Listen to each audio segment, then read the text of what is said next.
महाशिवरात्रि के दिन शिवलिंग से ही गुप्त चीज ले आना अपने घर, इतना पैसा आएगा कि गिनते गिनते थक जाओगे। भगवान भोलेनाथ के आशीर्वाद से आपके जीवन में सिर्फ और सिर्फ उन्नति ही करोगे। लेकिन सनातन धर्म में महाशिवरात्रि को विशेष महत्व दिया गया है। फागुन मास के कृष्ण पक्ष की चतुर्थी तिथि को महाशिवरात्रि का पर्व मनाया आता है और इस बार महाशिवरात्रि 8 मार्च 2013 को मनाई जाएगी। हिंदू धर्म में मान्यता है कि इसी दिन भगवान भोलेनाथ और माता पार्वती का विवाह हुआ था और कहा जाता है कि भगवान भोलेनाथ इसी दिन सृष्टि पर प्रकाश के रूप में प्रकट हुए थे। इसी दिन सृष्टि का निर्माण भी हुआ था और इस बार की जो महाशिवरात्रि श्री है उसकी तिथि आप कहीं पर नोट कर लीजिए। फागुन मास के कृष्ण पक्ष की चतुर्थी तिथि की शुरुआत 8 मार्च रात 9:47 पर होगी और इस तिथि का समापन अगले दिन 9 मार्च शाम 6:17 पर होगा।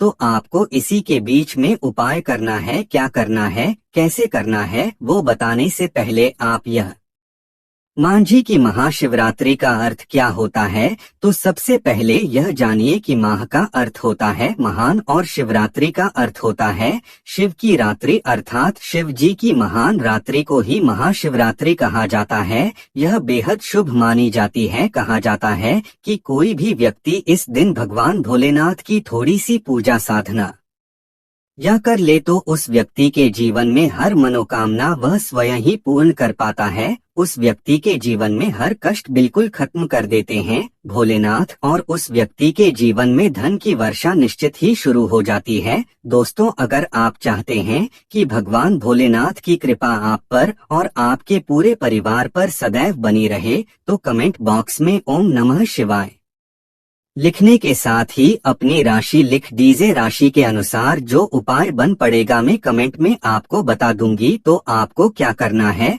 महाशिवरात्रि के दिन आपको शिव मंदिर में जाकर क्या क्या करना है, भगवान भोलेनाथ को क्या अर्पित करना है, वहां से क्या चीज आपको वापस लेकर आनी है ताकि आपके घर में गरीबी, दरिद्रता, परेशानी, कष्ट, दिक्कतें हमेशा के लिए खत्म हो जाए और वहीं दूसरी तरफ आपके घर में सुख, समृद्धि, यश, वैभव, ऐश्वर्य की प्राप्ति आपको हो सके। दोस्तों, हर व्यक्ति महाशिवरात्रि का इंतजार इसीलिए करता है ताकि वह भगवान भोलेनाथ का आशीर्वाद प्राप्त कर सके। कहा गया है कि देवों के देव भगवान भोलेनाथ अगर किसी भी व्यक्ति को आशीर्वाद दे दे तो उस व्यक्ति को साक्षात्कार भी उसका कुछ नहीं बिगाड़ पाता है। इसलिए अब मैं आपको बताने जा रही हूँ कि कैसे आप महाशिवरात्रि के दिन, इस पावन दिन पर भगवान भोलेनाथ को प्रसन्न कर सकते हैं, कैसे आप भगवान भोलेनाथ का आशीर्वाद प्राप्त कर सकते हैं और कैसे महाशिवरात्रि के दिन शिवलिंग को आपको पूजन करना चाहिए। कोई भी खास उपाय करते हैं तो उसमें क्या चीज आपको ध्यान रखनी चाहिए, शिवलिंग पर क्या क्या चढ़ाना चाहिए और क्या क्या लेकर वापस आना चाहिए ताकि आपके घर में अन्न धन की कभी भंडार खाली न हो पाए, हमेशा अन्य धन भला दे। देखिए, आपके जीवन में कितनी ही बड़ी से बड़ी परेशानी, कितनी ही बड़ी से बड़ी दिक्कत ना हो, मान के चलिए अगर आपके जीवन में धन की समस्या है, नौकरी अगर आपको प्राप्त नहीं हो रही है तो आप बहुत ज्यादा परेशान हो चुके हैं, थक चुके हैं, आपके शत्रु आपको घेर कर रखते हैं, संतान की प्राप्ति नहीं हो पा रही है, किसी भी प्रकार की कोई भी दिक्कत है, तो एक बात ध्यान रखिएगा, महाशिवरात्रि का पावन दिन आने जा रहा है और यह ऐसा दिन है जिस दिन कोई भी व्यक्ति अगर थोड़ी से भी उपाय करे लेता है तो भगवान भोलेनाथ साक्षात पूजा करने से ही तुरंत प्रकट होकर आशीर्वाद उसको दे सकते हैं। उस व्यक्ति की कितनी ही बड़ी से बड़ी मनोकामना क्यों न हो, कितना ही बड़ा से बड़ा कष्ट क्यों न हो, तुरंत ही खत्म होकर उसकी मनोकामना पूर्ण हो सकती है। तो मान लीजिए आपके ऊपर कोई दोष लगा हुआ है, वास्तु दोष, शनि दोष, बृहस्पति दोष, कोई भी दोष लगा हो, आपको शिवरात्रि के दिन थोड़ी सी पूजा जरूर करनी चाहिए। आपके सारे दोष खत्म हो जाएंगे। आपके जीवन में सारी परेशानियां जो चल रही है, आपके जीवन में धन आना अगर बंद हो गया है तो का आगमन शुरू हो जाएगा। मान के चलिए आपके जीवन में कभी कोई परेशानी नहीं आएगी। दोस्तों, आज इस वीडियो को लास्ट तक, अंत तक देख कर जाएगा।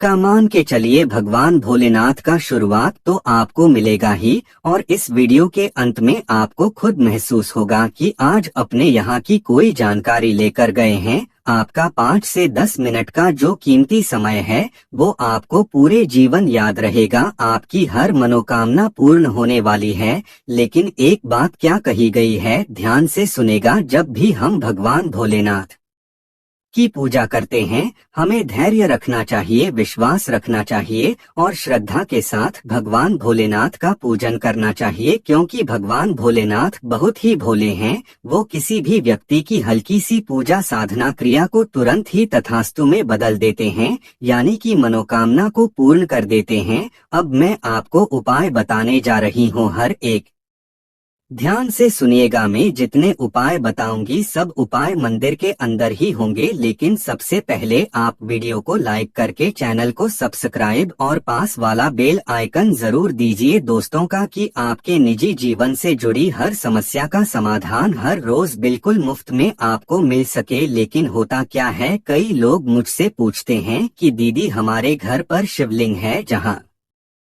घर पर शिवलिंग की पूजा कर सकते हैं, क्या उपाय हम घर पर कर सकते हैं? इसका उत्तर है नहीं। देखिए, आपको मंदिर तो जाना ही पड़ेगा, क्योंकि मंदिर का शिवलिंग होता है और जो घर का शिवलिंग होता है उन दोनों में बहुत ज्यादा फर्क होता है। मंदिर का शिवलिंग होता है, इसमें एक अलग ही ज्यादा बड़ी एनर्जी होती है। यह शिवलिंग जो है वो करोड़ों गुना ज्यादा एनर्जी और सकारात्मक ऊर्जा से भरा होता है, जिसके सामने अगर आप थोड़ी सी भी पूजा साधना क्रिया करते हैं तो तुरंत ही तेज में बदल जाता है। उसका तेज आपको मिलता है और आपके जीवन से हर परेशानी चली जाती है। तो आपको जितने भी उपाय मैं बताने जा रही हूँ, आपके जीवन में जो भी परेशानियां चल रही है, अगर आप उनको तुरंत खत्म करना चाहते हैं, अपनी मनोकामना को पूर्ण करना चाहते हैं, तो इन उपायों को मंदिर में जाकर यह आपको करना पड़ेगा। अब देखिए, महाशिवरात्रि का पर्व है, वह 8 मार्च और 9 मार्च दोनों तिथियों पर पड़ रहा है। तो अगर इन तिथियों पर आप जाकर के मंदिर में जाकर भगवान भोलेनाथ की पूजा आराधना क्रिया कर लेते हैं, तो मान के चलिए दोस्तों, आपके जीवन के समस्त कष्ट दूर हो जाएंगे। पूरे साल आपके घर में धन और अन्न के भंडार भरे रहेंगे। तो आपको क्या क्या लेकर जाना है, सबसे पहले आप कहीं पर नोट कर लीजिए, कॉपी पेन में गलती मत कीजिएगा। इसी वजह से बोल रही हूँ कि आप कहीं पर कॉपी पेन में लिख लीजिए। अगर आपने गलती की तो आपकी पूजा संपन्न नहीं मानी जाएगी। और इस साल की जो महाशिवरात्रि पर्व ने जा रहा है, इसमें सर्वार्थ सिद्धि योग, अमृत योग, पंचांग योग जैसे 18 योग बनने जा रहे हैं, जिनका फायदा आपको जरूर ही उठा लेना चाहिए। जिसके बाद मान के चलिए आपके जीवन की समस्त दिक्कतें तो दूर होंगी ही, साथ ही हर मनोकामना भी आप पूर्ण कर पाएंगे।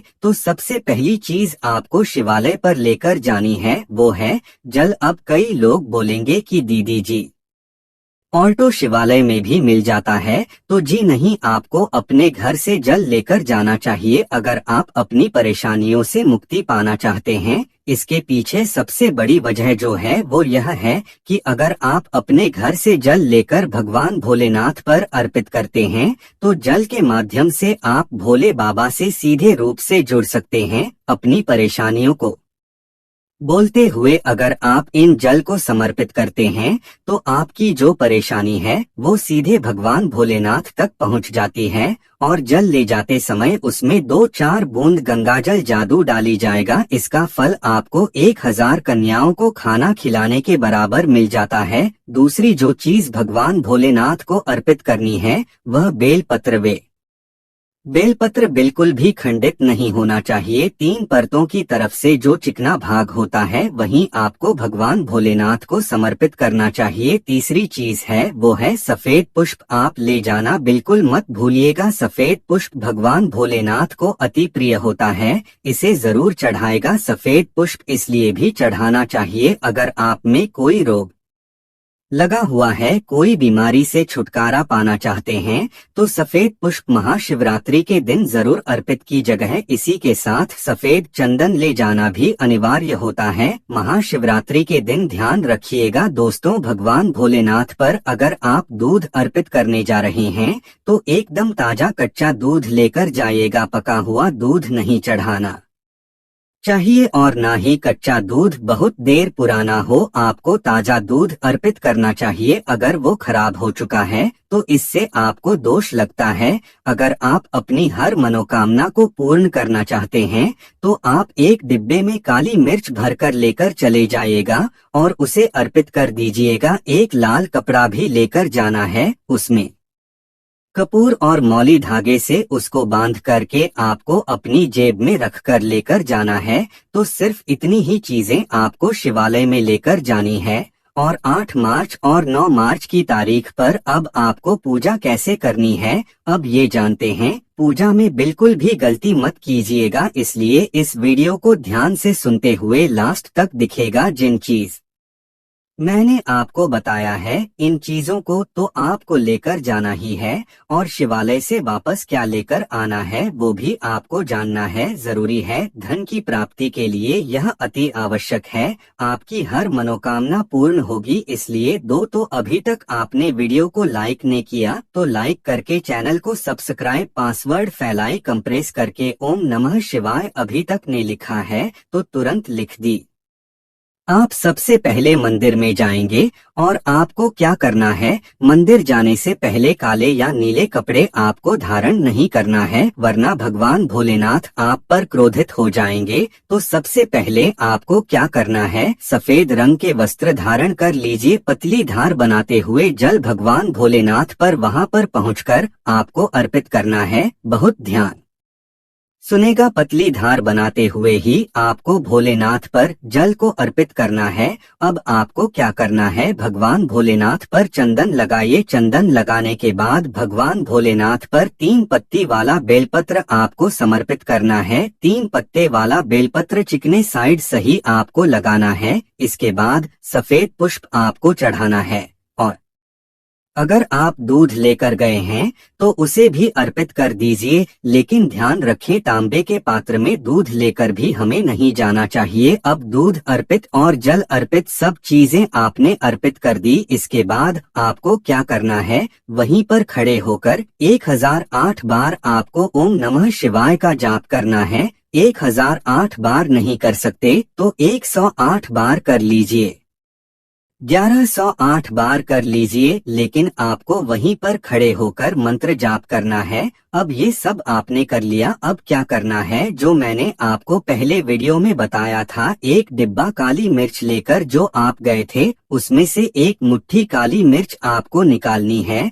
और शेव धार के पास में आप उसे टच कर लेना है। इसके बाद इस काली मिर्च को आपको अपनी जेब में रख लेना है और बाकी का जो डिब्बा है वो आप अपना वापस रख लीजिए। अब आपको जो पोटली मैंने तैयार करने के लिए काली मिर्च और लौंग वाली जो पोटली तैयार करने के लिए बाद बोला था, उसको भी आपको शिव की धार से टच कर लेना है। इन सब काम को करने के बाद आपको क्या करना है, जो लोटे में जल आपने समर्पित किया था, विषय किया था, वह जल बिल्कुल समाप्त कर देना है। लेकिन अब उसी लोटे में आपको शेयर भारतीय जो जल रहा है उसको थोड़ा सा जल आपको लोटे में ले लेना है। अब आप इस बात की चिंता मत कीजिएगा कि हमने आज जो जल समर्पित किया था वो तो नीचे नीचे गिर गया है। जो दूसरे लोग जल समर्पित कर रहे हैं वह जलधार में गिर रहा है। जो शिव जी के भार से जो भी जल गिर रहा है वह अमृत के समान हो चुका है।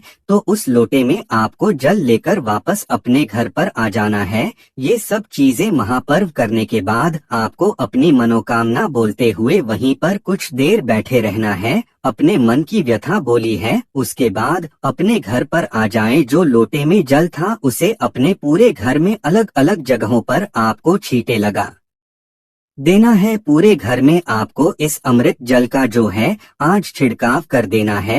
इससे बिल्कुल ही नकारात्मक ऊर्जा समाप्त हो जाएगी। लाल रंग की जो और लौंग वाली पोटली है उसे आप घर की तिजोरी में रख दीजिए, इससे धन की कभी कोई कमी नहीं होगी। लॉन्च के साथ ही अब जो काली मिर्च आपने दर्ज की थी, जो जेब में आपदा कर लेकर आए हैं, उसे वापस डिब्बे में रख कर के आप घर के मंदिर में रख दीजिए। घर से बाहर जब भी आप कोई नया कार्य के लिए जाएंगे, किसी भी शत्रु के नाश के लिए आप चाहते हैं कि कोई शत्रु आपका काम न बिगाड़े, घर से किसी भी कार्य के लिए आप बाहर निकल रहे हैं, तो 4 से 5 काली मिर्च के दाने अपनी जेब में रख कर जाएं। आपका कोई भी कार्य अगर बिगड़ भी चुका होगा तो उसमें भी आपको सफलता हासिल होगी, पूरे परिवार का कल्याण होगा। घर में अगर किसी ने नजर दोष किया है तो वो भी दूर हो जाएगा। तो आपको महाशिवरात्रि के दिन इसी प्रकार से पूजा करनी है, गलती की कोई गुंजाइश मत छोड़ेगा। अगर कोई गलती होती है तो आपकी पूजा सफल नहीं मानी जाएगी, इसलिए गलती मत कीजिएगा। कुछ समझ नहीं आई है तो वीडियो को दोबारा से देख लीजिए, सेव कर लीजिए। इस वीडियो को परिवार के हर एक सदस्य के साथ शेयर करना बिल्कुल भी मत भूलिएगा। वीडियो पसंद आए तो वीडियो को लाइक करने के साथ चैनल को सब्सक्राइब और पास वाला मलाइका जरूर रद्द कर दीजिएगा। मिलती हूँ एक नई जानकारी के साथ। ओम नमः शिवाय, जय श्री राम।